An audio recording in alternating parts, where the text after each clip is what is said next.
Hello నేస్తాలు, ఇవాళ చిట్టి and గుబ్బ వచ్చారు స్టోరీ చెప్పడానికి. ఒక చిన్న ఊరిలో చిట్టి అనే చిలాకీ కుక్క ఉండేది. రోజంతా ఆటలు అల్లర్లు. కానీ ఆమెకి ఒక అలవాటు ఉంది. రోజు కొత్తగా రుచిగా తినాలి అనే కోరిక.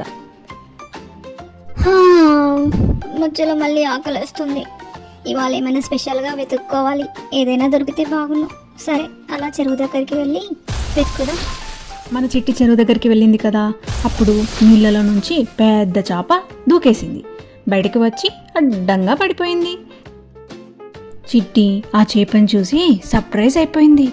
అరే, ఇది ఎంత పెద్ద చేపో! ఇదే దొరికితే 3 రోజులు భయం లేదు, టెన్షన్ లేకుండా తినొచ్చు. ఏంట్రా నువ్వు ఒక కాయలాగా జారిపోతున్నావు? అయినా ఇవన్నీ ఫ్రీగా వస్తాయా ఏంటి? కష్టపడి పట్టుకోవాలి. ఇంకా చిట్టికి ఒక ఐడియా వచ్చింది. వెంటనే తన ఫ్రెండ్ గుబ్బబల్లిని పిలిచింది.